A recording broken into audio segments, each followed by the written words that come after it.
from one tremendous panel to another. This panel I'm really excited about. It is looking at the landscape of women's hockey. And we're actually going to turn this into a bit of a roundtable discussion that is going to be facilitated by one of the very best in the business, and that is Erica L. Ayala. She is a freelance multimedia journalist and a hockey analyst for the Premier Hockey Federation. She called her first NHL game on Devils Radio on March 8th of this year as the Avalanche took on the Devils in Newark, New Jersey. Erica also covers women's basketball and soccer, and her writing has appeared in Forbes, the New York Times, Sports Illustrated, and more. Erica is a New York native who recently relocated to Tulsa, Oklahoma, and is a member of the 2022 winter cohort of the Builders and Backers Idea Accelerator Program, a rapid-paced 90-day virtual program fueled by non-dilutive funds. Erica is using her funding to expand her #BlackRosie brand to elevate Black women and melanated creators in sports media. You could not be in better hands for this discussion on the women's game. Erica, I turn it over to you. Allison, always good to see you. Thank you so much. And it's so exciting to be back here with you. I am in Tulsa, holding it down for the middle of the country. But as Allison said, we're going to have a roundtable discussion on women's hockey. And there's a lot to talk about. And so I could not be more excited to introduce the rest of the panel. So we'll start with Shayna Goldman, writer for The Athletic, who focuses on blending data-driven analysis and video to dive into hockey, focusing on both the women's and men's game. And she recently covered the Winter Olympic tournament, which we are definitely going to talk about.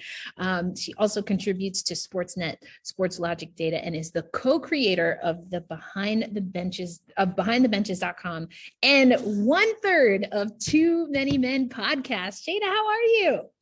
I'm good. I'm really happy to be here. How are you? I can't complain. It's good to see you again. I'm glad you're here, but we've got some other folks, Shayna, that we are going to introduce, including Hailey Salvian, a writer of covering the Calgary Flames over at The Athletic. She also covers women's hockey, previously for the Ottawa Senators, and served as a general assignment reporter in Toronto. She's also worked with CBC News in Toronto and Saskatchewan. Hailey, how are you? Good. How are you? When did you move? Girl, we got some catching up to do. I moved to New York City. I was going to ask you to hang out. I was what the heck? I have no friends here now. I know. Well, we got to meet up in Seattle. That was the plan last time you were on the pod, right?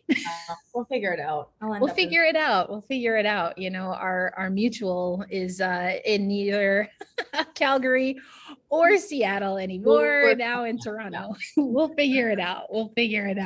All right. So we've got Hailey, and I believe we also have, yes, our other panelist is here, Anya Packer, currently the general manager of the Metropolitan Riveters of the Premier Hockey Federation. She also served as an executive director of the then National Women's Hockey League Players Association, and of course, hit the ice as a member of the NWHL's Connecticut Whale, the CWHL with the Boston Blades, and of course, BU Terriers, where one of my sisters went to grad school. APAC, how we doing? I'm so good. Thank you guys for having me and bearing with me. I'm here in sunny Florida. I've lost my voice a little bit. I'm trying to get people all coordinated. It's always a little bit of madness for me. Multiple hats, as always. We wouldn't want it any other way. And so, you know, Anya, I know that you're doing a lot of things. So let's get what you've been doing. Let's start there. So you mentioned you're in Florida. We've got the Premier Hockey Federation single site playoffs. Unfortunately, the Riveters, will not be advancing. I know that was not how we marked it up, but you're still enjoying the fun in the sun. So let us know what's going on with the PHF right now. PHF is full steam ahead. We're having a great tournament here in sunny Tampa, Florida. We had a great amount of fans at the arena. Not the best outcome, not what we were looking for, but seriously, to be welcomed by the Tampa Bay Lightning organization and just to see how people are responding to hockey in this community, in this area. It's been part of my passion project, which is just growing the game on every level. So I've really enjoyed coming somewhere new, watching hockey and being on the ice and seeing the neon, the neon emblem in the middle of the arena. So we've had some fun here, and I always think it's great when we can spread our roots a little bit. And Anya, I'll also stick with you for a minute here because you are the only professional hockey player, former, albeit, on the panel. So we're going to be talking about the landscape of hockey. So we might as well talk to someone who's been there.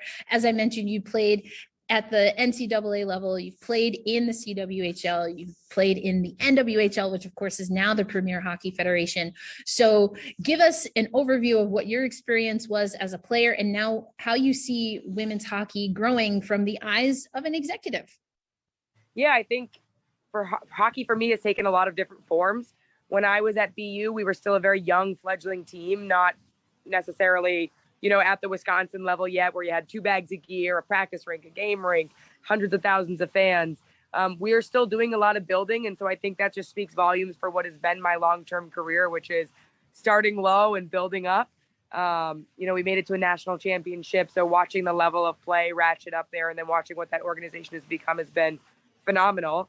And then when I went over to the CWHL, kind of the same story. We had to work really hard and grind it out. And I was surrounded by some really incredible athletes and some really inspiring women there that were part of the U.S. national team, that still are part of the U.S. national team, that have gone on to win gold medals and do all of these amazing things for our sport. And I think, it's all been a big roll up your sleeves mentality. We went from, changing in the bathroom and, Niter and I sharing like egg cartons to try to put our gear on to, then the NWHL and becoming the PA director there and watching us slowly fight for more and better benefits. And now where we're at with our new investment in the PHF and watching the PWHPA kind of form the same thing, getting those investments that are going to make big strides. I can say to be able to bring those deals in and have sponsors, or to be able to buy every single player on my team a full bag of gear this year. It's all been really incredible and exciting, and it seems like small steps, but I had players that were able to just exclusively play hockey this year, and next year with a much higher salary cap, I'll have even more. And so, slowly but surely we're getting there. We're watching it small grow and build into something really phenomenal. And I think Monday's culmination with the finals being on ESPN2 is just part of that, watching NBC Sports lean in and now ESPN doing the same. It's been rewarding, to say the least, for some pretty long nights. Indeed. Well, APAC, Anya Packer, thank you so much for that. Allison, I think I'm going to call you into this because Anya mentioned the BU program, it being a growing program at the time that she was there, making it to a national championship and seeing all of that. But Allison, I know that you have been keeping an eye on what's been happening in women's hockey at the college level. There it goes, because of the work that you've done with Ohio State, the most recent national champions, on the women's side. So Allison, I'd love for you to just build off of what Anya was talking about, specific to where women's college hockey is, before we get our pro and Olympic experts in here as well. Yeah, I think that, I look at the work that Anya's doing and I think about people like Nadine Muzzerall at Ohio State, where it really takes these champions of this bigger purpose and this bigger mission of elevating the women's game to force that next step. And Nadine has really challenged everything about how that program was operating and bringing in the right kind of talent and developing the right kind of way. To Anya's point too of what she's been doing, Nadine also fostered relationships with the NHL club in Columbus and then used that to gain exposure. And for me, watching the support for that team broaden outside what has historically been the women's college hockey space, particularly on social, was just amazing. So I think we're really starting to reach a point of critical mass where we're going to have to differentiate men's hockey versus women's hockey, because it's not just this small segment anymore. It's so exciting. And people like Anya and all she's doing and the teams and the players who have come before are all parts of just what has been a great celebration of the first championship in Ohio State history. Yes, I thought you might like to come on for that. Thank you so much, Allison. Hailey, let's head over north of at least my border here in the United States to talk about a lot of what we've been talking about on the women's side, but how it's experienced for women from Canada. So we know that there are a lot of them that come to play in the NCAA. Marie-Philippe Poulin, of course, over at BU, where Anya was, but there's also, of course, U Sports and professional options as well, both now and in the CWHL, which you've mentioned. So give us a lay of the land from your perspective and how you've been covering women's sports, women's professional hockey, I should say, in Canada. Yeah, I mean, my experience, at least covering the women's game, has been, I guess, different than what Allison or yourself, Shayna, and I mean, obviously different than what Anya's experience, because I didn't play at that level. We didn't even have a girls' hockey team in the town that I grew up until I was way older. And when this is way an aside, but like when we finally got a team, it was like an all ages team because there wasn't enough girls. So it was like the kids playing with the older ones, and it's, you know, thousands of dollars. And I was like, well, I'm just going to like keep playing basketball. I'm going to keep playing soccer. So those are my experiences with, you know, girls and youth hockey growing up. It just wasn't an option for me. But, you know, getting into covering it, I think, you know, I think I've had this conversation with Shayna and Alyssa when we were doing our Olympic work together, which was a lot of fun. We had this conversation about Melody Daou and how she was like criminally underrated because she decided to play college hockey in Canada. And people just didn't really, she was kind of this unknown commodity because she decided to stay and play in what's called U Sports now. Obviously, we know that she is a very good player, and playing hockey in Canada didn't change that. And I think that's kind of changing. I think there's a lot of really good players in Canadian women's hockey and youth sport. I think you saw with the CWHL, it was a little bit different. Some of the players I'm thinking of, you know, there was a lot of women who, you know, played their 4 years in the NCAA and then came to Canada and played their 5th year Canadian university and then went to the CWHL. You know, Ailish Forfar as an example, we went to college together and she played at Dartmouth with Laura Stacey, and then she came to Canada and played at Ryerson. There's a number of really good players that came out of the Ryerson program, coaches and front office people as well. Corey Chevry was the first female coach behind a men's U Sport bench, coaching the men's team, and now she's on the bench for the Team Canada group that just won gold at the Olympics.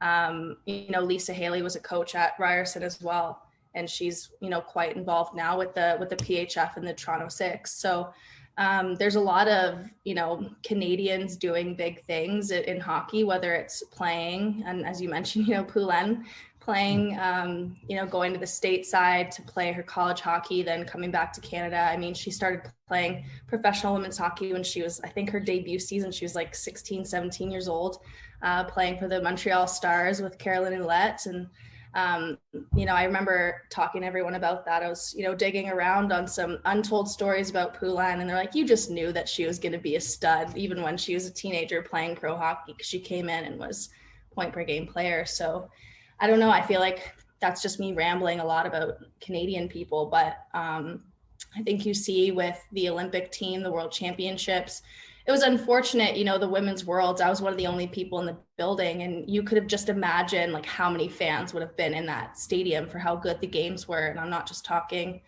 the Canada-US games, like every game was awesome from Group A to Group B. And so hopefully we can see, you know, the next one actually have fans in the building so we can see how many people pack the stands. But, you know, the TV numbers in Canada are huge for the World Championships, for the Olympics, and, you know, people love hockey in this country, and there's a lot of really great players here. So it's my roundabout explanation about hockey in Canada, I guess. I don't know if I answered the question. I think you did great. We get to decide. This is a roundtable. We're just talking. So it's fantastic. Shayna, I want to tap you in here because we've heard a lot about what's happening at the college level. We've heard a lot about what's happening in North America, in the United States and Canada, respectively. And I want to now think about the international game. And although a lot of people give a lot of attention to the women's hockey landscape internationally, in Canada and the United States, North America, essentially, we also see that it is broader than that. That being said, the difficulty is always how we build out the narrative and the conversation when we do have times at the international level, such as at an Olympics. How do we build in the stories of these athletes and where they came from, while also honoring what we're seeing and contributing on the ice? So I want to kind of start having that conversation and start with you, Shayna. When you're covering hockey just in general. How do you balance that? And do you see that your work and your writing is a little bit different on the women's hockey side? And if so, why do you, change the approach a little bit? So I definitely feel like we have to change our approach with the women's hockey side because we don't have as much information. I think we're spoiled. As someone who works with NHL data constantly, we're absolutely spoiled because I can watch a game and think a player had a good game and quickly look on, natural stat trick and look at their on ice numbers and confirm it immediately. I can go through private data and look up passing stats. There's so many things that we can do. And at the women's level, we don't have that as much. But that said, that's changing. You see the investment in the PHF with Stathletes data, and Sportlogic was doing Olympic data as well as PW data. There's so much work in the public sphere too. Like Mike Murphy is incredible with every bit of tracking he does. I don't know how I would have done any work without it. And you can go through their hockey counts and find numbers for everything. Alyssa was putting out numbers throughout the Olympics. She was incredible. She was, going through and giving us numbers as the games were going on. And you could look at intermissions and see, Carly's shot maps, and there were heat maps available. So it's changed a lot in recent years. And that's like for the best. We have way more information than we did before. And it helps because we can look at a score sheet very easily. And this was big at the international level here with the Olympics. Everybody knows that Canada and USA is, they're going to dominate, and rightfully so. They've invested in their program and they're the front runners in, at this level for a reason. But there's so much more to it. It's as simple as saying, watch the game, nerd, because that, that score sheet might say 6-3, but the game was so different. If you, really honed in and watched, say, Czechia, they were such a difficult team and their defensive numbers were so strong. And if you watch them play, or you have the data to back it up, either one, or, ideally some combination of both, you could see that it wasn't just, this one-sided game that the score tells you. And the same goes for if you watch Team Japan play, who no one anticipated to be as strong as they were, and how incredible Nana Fujimoto was. Her goals saved above expected was incredible. So when we have things like shot quality, we can quantify that better than just saying her goals against average. So it's so different to go into women's hockey because you don't have the same resources, but you just need to know what resources are there and how to best utilize them. You need to share the work of other people doing it. You need to highlight what they're doing so more people see it. And the more people see it, the more they want to try it out themselves. I think that's so important, to see that there's the potential to do it. So, it might look daunting at first. And for me, it felt that way. I was so nervous to start doing anything about women's hockey because I didn't have the data to fall back on that I know for the NHL I do. But there's incredible people doing the work that you can talk to and use as references, like Mike Murphy. I can't highlight him enough. Everything, my gut check for absolutely everything I wrote. But the more that it grows and expands, the better data we're going to have. I love that you mentioned Mike Murphy. I hope he's watching and is probably blushing somewhere, but we love you, Mike. You also mentioned Alyssa, who, will be a part of this conference and has been in the past. I also have to give another stick tap to Allison Lucan, wrote one of my favorite stories about Ohio State, and that was the women's team leaning in to data a little bit more, and boom, skadoosh, biddy bing bong boom, now they're national champions. So but I see that I was given some suggested prompts here, and the prompt specifically says to talk about the Olympics and Canada and Team Canada. And being from the United States, I must say this wholeheartedly. I cannot agree enough. I'm so glad we're going to talk about Hockey Canada, because from so many perspectives, I just think that this was the team to beat going in. I mentioned it yesterday. I'm a super duper eye test person. I'm also really big into leadership and culture. And I think we saw a lot of the storylines and a lot of what Hockey Canada was doing going into the Olympics, and the lead up that they had that quite honestly, the United States didn't, for a few reasons, likely led to how we saw things play out between these teams. So Shayna, I'll go to you first, and then Hailey will tap you in. But what did you see, particularly when it got to us getting to that gold medal game, as a lot of people predicted would be Canada versus the United States? And then did it play out how you expected? I expected a close score. I expected a 3-2 score because that's what we always get from USA Canada. But Canada was, like you said, they were the team to beat. They were so dominant throughout the tournament, and they had a strength that Team USA didn't. They rolled 4 lines. They had 4 skilled lines that they could roll through. Sarah Fillier, that's a middle 6 line. They could lean on players way more in all situations. They trusted their players.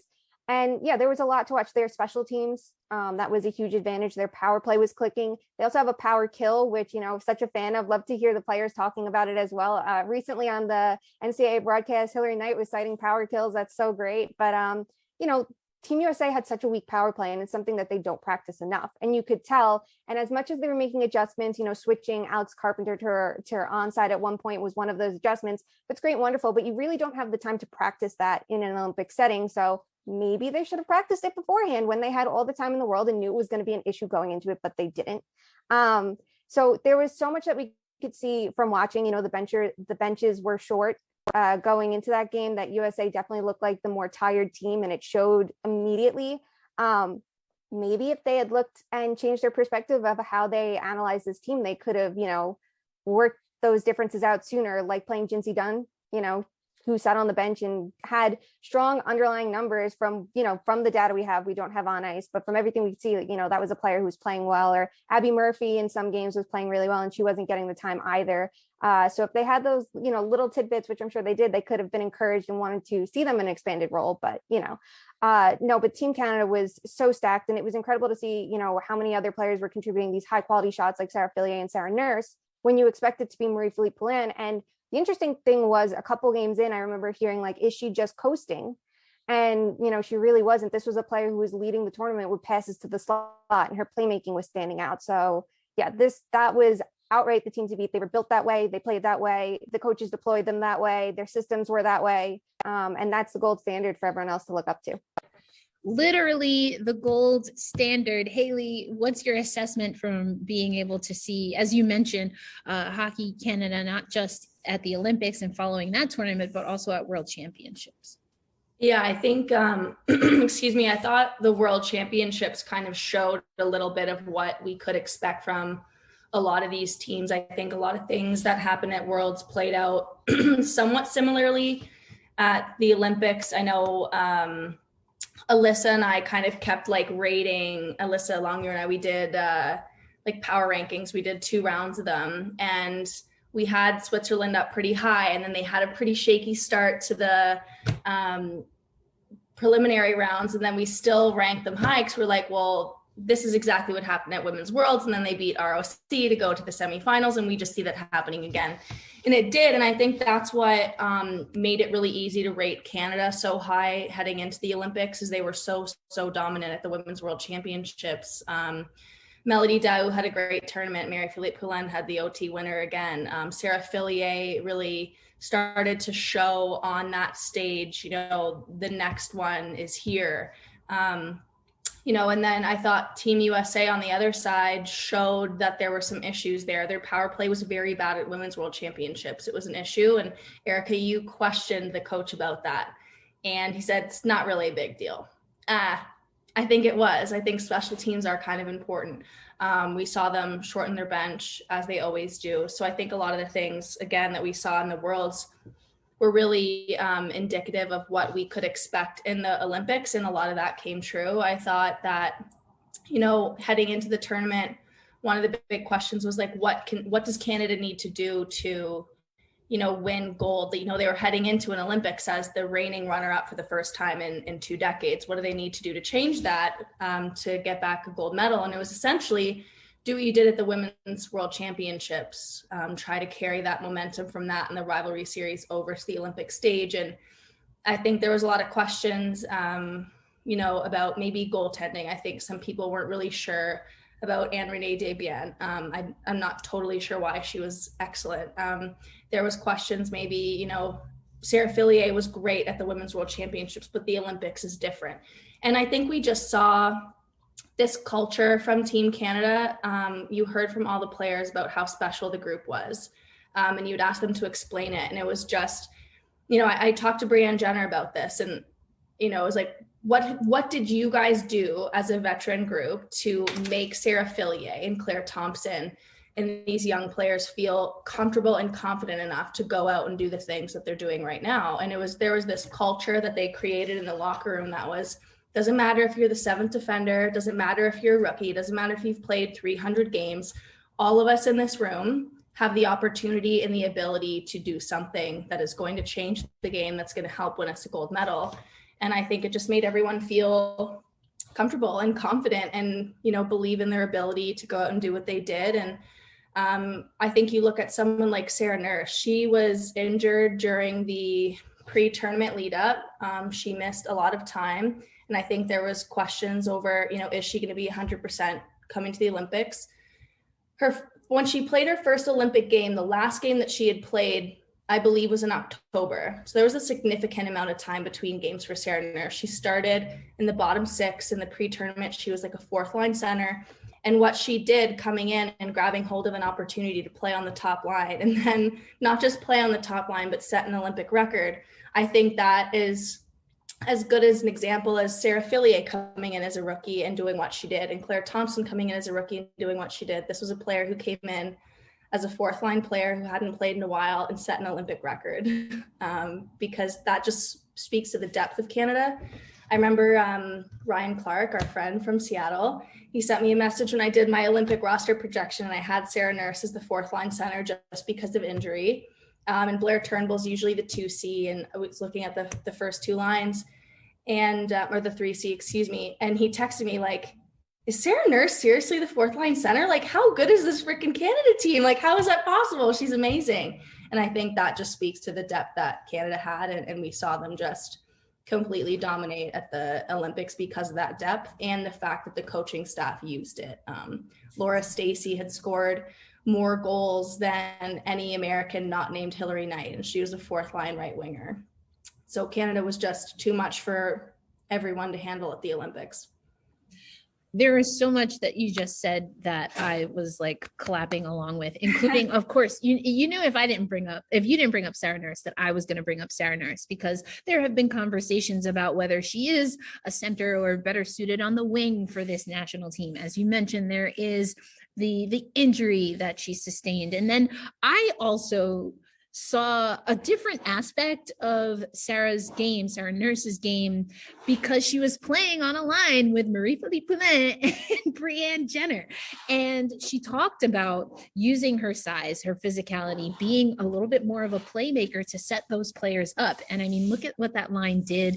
It's amazing. As you mentioned, Sarah Nurse was able to set a record. She also became the first Black woman to win an Olympic gold medal in women's ice hockey. And I got to be there live in the flesh to see it. And it was fantastic. I absolutely loved it. Anya, go ahead.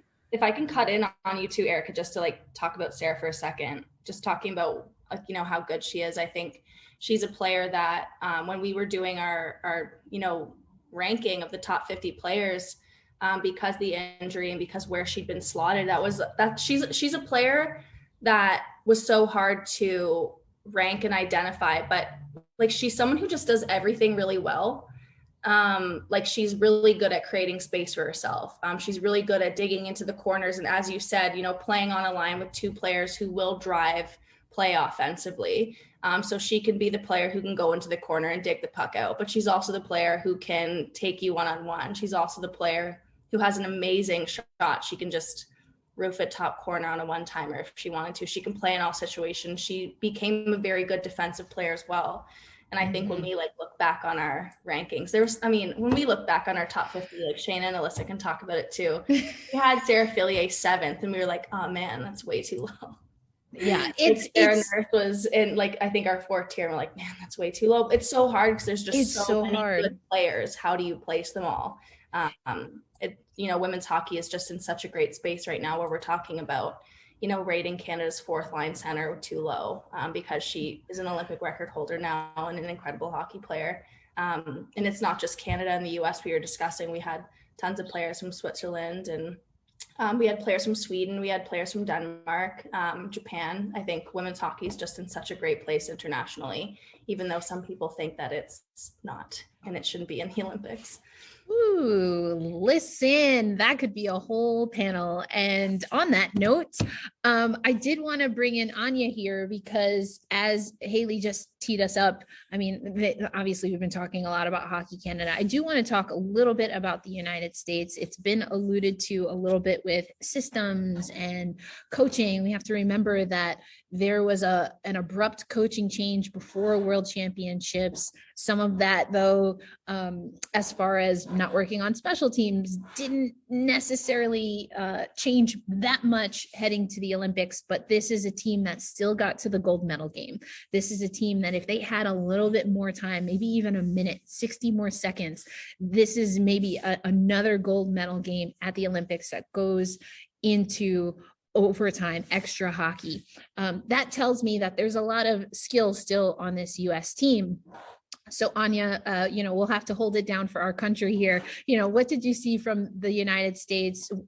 I see that we have a question here, and I think this is actually a good place to start before we get to Shayna and Hailey, but who are maybe some of the young players that you see that are up and coming, whether they were on the Olympic team or not, that maybe are the future of women's hockey from a US perspective first? Yeah, I mean, I think when you look at the roster as a whole, I think that was probably one of the things that we didn't see the U.S. do quite enough is use some of their new sharp tools. It kind of alluded to it a few times, but like Dunn, Murphy, seeing them get short shifted, that was a little confusing. Jesse Comfer played incredibly well, repping for a BU alum there, but watching the way that they utilized those tools, I think they were missing a few times that they could have bumped some of those players up to leadership roles. When we watch their affiliate really take the game, many of the games by control and just continue to move that puck and build that confidence. I feel like that was a big misstep by the U.S. national team. And when you look at all the way down through what's happening, we just watched Taylor win the Patty Kaz and look at what Minnesota is doing and look at what some of those historical U.S. building programs are doing. I think we lean very heavily on where we're comfortable versus looking at some of the players that might be over at Ohio State, which is a fairly new, kind of, as we say, cutting edge program that's doing things differently. I think that's where we're missing a step here in the US is going somewhere completely different, where the idea is different, where the culture is different, where it maybe is a focus on a specialty tool. We're not utilizing the depth of the way the roster can be comprised and saying the fourth line is, that's scrappy, get it in deep, get the whistle for the first line to go. Canada is thinking differently. They're utilizing that fourth line in a completely different way. And when we watch the way Laura Stacey goes from Dartmouth, which is, not necessarily a program that you would say, hey, all of our national team players are funneling from a Dartmouth. It's historically been behind Cornell in that function. BU has been a big Canadian feeder. So looking at how we think differently about the programs we take from and using that fourth line to get somebody that historically has been a goal scorer there to produce, I think that's where the U.S. is, kind of missing that step and missing that innovation. And by not focusing on special teams, I mean, we joke about it in the Twitter world of the PHF all the time, but special teams are important and they are the reason you win and lose games.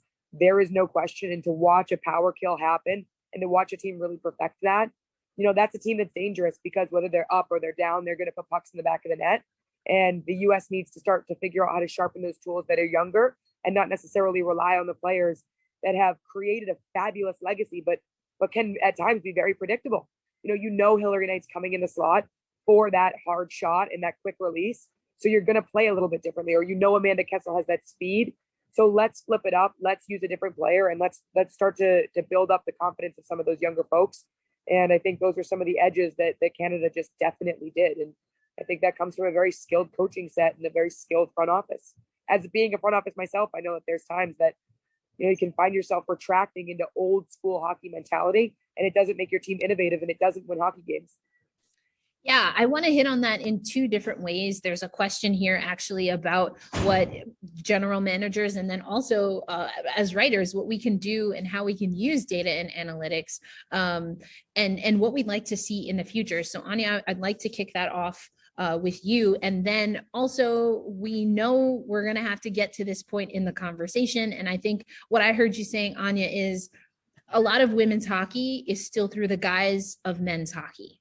And I think that instructs how the general public has conversations about women's hockey and where the state of women's hockey is with the Professional Women's Hockey Players Association, the PWHPA, the Premier Hockey Federation, the PHF, where you are, Anya, and then of course even at the international level. We haven't even gotten into, in depth at least, some of what's happening with the team that was on the ice in China and how they had several years of a lead up to be competitive in their group as the hosts. So I don't want to, we're going to get to that, folks. And I see that some people are using Q&A, but first let's get to this question from a GM perspective. And then Shayna, I'll go to you, and then Hailey to you. How are you using data, or how would you like to use data to increase what we're seeing on the women's side of hockey? This season, we've been fortunate enough to have Megan and the Stathletes data. It's something that I rely very heavily on. I also have an incredible team, D, on social, who you guys have probably engaged with a bunch of times, and their work on what we're doing. They work for the Riveters and do run all of our stats. So getting specific in-game stats is so hugely important, but also being a student of the game. As the general manager, it takes you to be the reason why, yes, you need innovative coaches that are looking at things differently. But we talked a little bit about Marie-Philippe Poulin and how many passes she was making to the slot that then resulted in shots. So I've lovingly learned the term shot assists. It takes a long time though, when you go through hockey as a player who's not been enriched with stats, which we haven't been. So my 30 years of playing the game, I wasn't focused on my Corsi 4 score or, any of these data points that now become a humongous element of the game. So with the Riveters, at least, we'll kind of have this constant text thread with head of stats, myself, and then a couple of different folks, in our intranet that keeps our coaches apprised to the data, because a player that you expect to perform at X may not be having that style game or may not be having a good game at all. And live real-time data can tell you that. And looking at what comes from the Stathletes data on who you're scouting against, or compiling playlists and getting different types of body contact, or where body contact is happening, or where a penalty is likely to come in a game, it lets the coach tweak a little bit and have that innovative look at the game. When I look at how our season went, I think it is harder to continue to teach older athletes how to use the data and integrate that data and tech into a game. It definitely hurt us at times because we were focused so heavily on the data. But I think as you educate the team and as you grow the roster, it will become more integral to the success of the game. So, I really thank Stathletes for educating myself, my core, my staff, but also all of the different folks. Mike Murphy, there were times where I was DMing him on Twitter mid-game, what do I do? And, at these points, we recognize that data is king or queen. And, hockey is one of those things that it is a male gaze. It is, I want a fourth line fighter. That's not part of the PHF. That's not part of the PWHP. That's not part of women's hockey. But to have this mindset, I have a big body on the fourth line that will go be the enforcer. I don't need that. I actually need a fourth line goal scorer, somebody that's going to finesse, or a third line winger that can jump into that second line slot when I need to change that energy. So I do think at times we're hurt by the fact that we don't have a lot of years under our belt, or years that we were focused on what women's hockey means. And, it's speed, it's finesse, it's shots, it's shot assists, it's zone entry, it's different things than it is men's hockey. I don't need to know necessarily how many blow up hits happened in a game. That's probably penalties. And I probably don't want that on my roster. And I think that's something that we had some hardship with. So I love the data. I think it's hugely important, and it's just going to be about changing the culture. And like I said, getting that innovative piece of women's sport. Thank you for that, Anya. And Shayna, I want to come to you because our good man, Mike Murphy, is in the chat, and he's asking, I want to build off of what Anya said and thinking about the women's game, but then also I know that you cover the MNHL, men's hockey, as well. And so as someone who is able to double dip, are there things that you use when you're covering an NHL game, again, a men NHL game, that you have started to use when you do cover women's games? And what would you like to see other people that occupy both spaces do, so that we're doing comparable work, but also, to Anya's point, that makes sense for the integrity and where the women's game is, and respecting that it's different from the men's game in particular ways?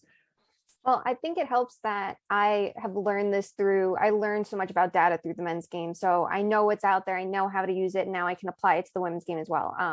And yeah, so the Olympics this year, I had more data than I ever did working with women's hockey because Sportlogic was giving me packages, every single game. And that was fantastic to have because I could look at things like shot attempts instead of just shots on goal. I could look at inner slot shots and slot passes and cycle chances and, expected goals. And those are all things I would rely on no matter what hockey I'm covering. They're fundamental things that I think help me because the biggest thing is we're all inherently biased. We can watch a game and see a player have a highlight reel end-to-end goal and think, oh my God, they were the star of the game. And maybe it turns out that they were actually only on the ice for 2 shot attempts for and 20 against. One of those 2 happened to be one that went in the net. So we're going to look at it the entire game and go, they were fantastic.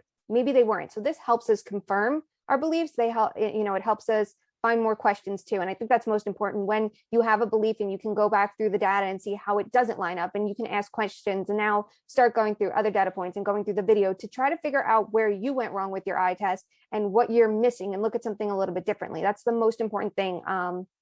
There's such a misconception that if you look at one or the other, you're not doing both when everything is used in tandem. And, there's so much we can learn from it because we can't see everything. We can't calculate in our brains how much, a person is, shooting on goal, how many times they're missing the net. And, we'll use things like points and ice time as a proxy for their performance when there's only so much you can really take from that.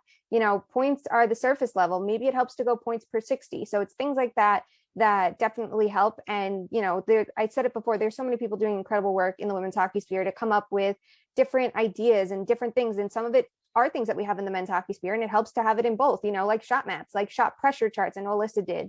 I believe it was during the NWHL bubble, or when it's the heat maps that we have during the Olympics. Things like that are so helpful to have. Some people can quickly track zone entries during games. I know Allison Lucan is an absolute pro at it. Like some of us aren't as quick, like I know I'm not, to do that mid-game. So to have that kind of data would help. To have on-ice data would be fantastic too. Just, continue building it, to have these radar charts that might tell you what a player's style is. So if you don't know who they are and you want to learn about a team quickly, you can look to those and have that idea in your head. Maybe this player is more of a playmaker. So if they're not shooting the puck a ton, you don't have to have red alarms going off. You can go, okay, they're more of a playmaker. Let me watch out for their passing, because so often if a good pass doesn't lead to a score, we're not, keeping it in our minds when maybe they are creating incredible chances, but they don't have someone finishing them. So it definitely helps. And the other thing too is there is work in men's hockey we can use as a foundation for women's hockey. I know for the Big Data Cup, Alyssa and Mike and I, we went through faceoffs. We know so much about faceoffs in men's hockey, and we were curious, is there more offensive generation off a face-off than in women's hockey than men's because of the different rules with contact? And we found out that there was a stronger correlation in all 3 zones. So we have the fundamental work, and now we can try to apply it while acknowledging the differences in the game, but just to get some inspiration from it. The most important thing is separating that they are different and different in all wonderful ways. It's not a bad thing that they're 2 different games, but it gives us some foundational ideas, and it's going to go the other way as well. There's going to be work in women's hockey that we see and go, well, now I'm curious how it translates to, to the men's game, the same idea. So, there's so much work out there, but, the more we can get tracking data and we can get accurate shots and we can get on ice numbers for players, the better off we're going to be. Yeah, indeed. I love that. I absolutely love that. Anya, I didn't know if you wanted to tap in on Yeah, that I real wanted quick. to tap because I love that so much. I do feel like, truthfully, when we look at things like data and using data live in games, it is so integral when we, I think the 3 stars of the game, for the most part, is just like who had a goal, who had an assist, and who had a shutout.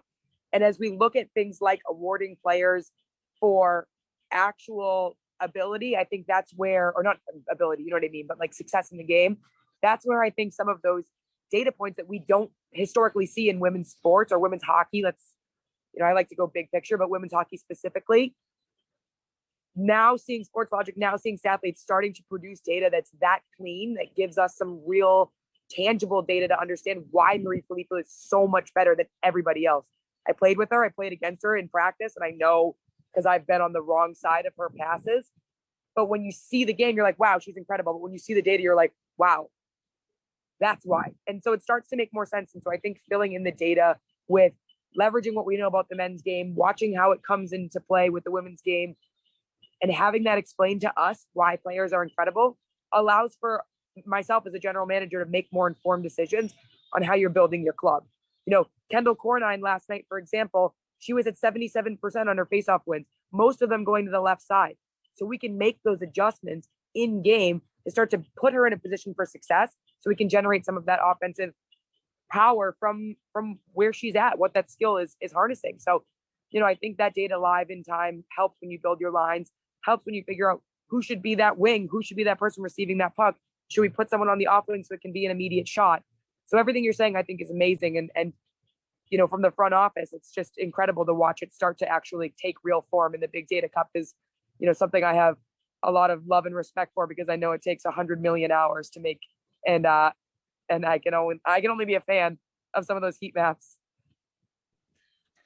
Thanks for that, Anya.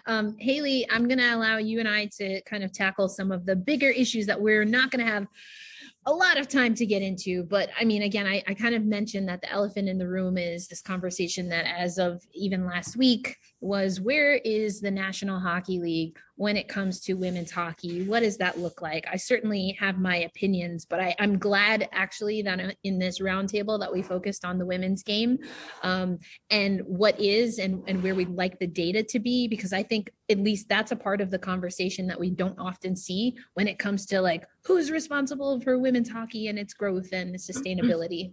So that's my 2 cents, but I'll leave the last word with you regarding where you see the future of women's hockey, either in relation to what a partnership, a formal engagement with the NHL looks like, or there's another question here also about how we can continue this type of conversation, not just talking about North American hockey players. Yeah, I think, it's been interesting to see the way that this narrative around the pro women's game has shifted in just, God, I didn't even realize you could see the basketball behind me. Sorry about that, everybody. It's distracting, but you can watch Paige. It's been really interesting. I've been covering women's hockey at the pro level since, I guess, 2018 was my first year at the Athletics. So it's been 3.5 years. And so I started covering, just the CWHL. And that was the second year that the NWHL had started. And I wrote this story. It was like 3.5 years ago with Caitlin McGrath. It was like one of our first big picture pieces. And it was about why the answer for women's hockey is one league. Now, how do we get there? And there was, stuff in the story that we'd reported about, meetings previously between, Danny Ryland, Brenda Andress, the two former commissioners of the two sides, and Gary Bettman about coming together for one league. And then, because the NHL's never wanted to get involved when there's two sides. And I think that's kind of where these one league calls started from. People saying we need everyone in the same place. We need one league for everyone to play and not two. But I think as time's gone on, and the PWHPA has been doing what they're doing, and, everyone talks about how all the best players, the Olympians aren't currently playing pro hockey, but you watch the level of play in the PHF, and it's good hockey. There's good players in that league. These players are making money. Anya already talked about how there's, players on her team who didn't have to work full time. And so I think the narrative, at least to me and other people, is why does it need to just be one league? Why can't there be two? That's what the PWHPA has been saying lately too. They're not asking the PHF to cease to exist. They're not asking the NHL to come in and create something. They've decided to go and do it on their own. And there's reports that they're getting the funding that they need to be able to do that. And the fact that there are people who are putting money into the PWHPA, and there's people that are putting money into the PHF, shows that there is enough depth of talent, there's enough interest financially from people to fund both sides. And for me, I think it's important to have a league that can get Yenny Hirakoski, or that can incentivize the Yenny Hirakoskis, the Alina Mills, players who, play in the SDHL or the Finnish Liga or in the Russian league. I think it's important that there is a place where women can be incentivized to move to North America and play full time for the first time, because there hasn't been a league, whether we're talking about the CWHL, the PHF. There hasn't been a time where all those players have come over. And I think that is really important, because I think that's not just going to benefit the professional game, but it's going to benefit the international game as well. Because those players you're just going to get better when you're playing against each other on a night-to-night basis. Where that ends up happening remains to be seen. But I think that's the most important thing is having a place where, you know, all these players from Europe can play in North America for the first time. And I just think that saying there only needs to be one league is very short-sighted, because if there's only one, let's just say there's one league with 10 teams, where are the dozens or hundreds of other players going to continue to play? Where are they going to continue to have an opportunity to continue their hockey careers? I don't think one league is the answer anymore. I think that's a really old narrative that I just think it's short-sighted, and I don't think that's what's best for the game, because there's more than just 8 teams full of talented players who deserve an opportunity to continue playing professionally. Hailey, way to bring us home. And there's certainly more to discuss on that, but I guess you'll just have to have all of us back to talk about the women's hockey. But Anya Packer, Shayna Goldman, and Hailey Salvian, thank you so much for joining us. And Allison Lucan, I know you made a cameo or two. Thank you for teeing us up. And I suppose I'll bring it back over to you, or am I going to you, Michael? Either way, thank you so much, everyone. Thanks, guys. What an outstanding panel. Thank you all so much. That was great. We are going to take a little break here before we come back for our final session. So it's 3:51 Eastern time, 12:51 Pacific time. We will rejoin everyone here at 4 p.m. Eastern, 1 p.m. Pacific for our final session with the amazing Alyssa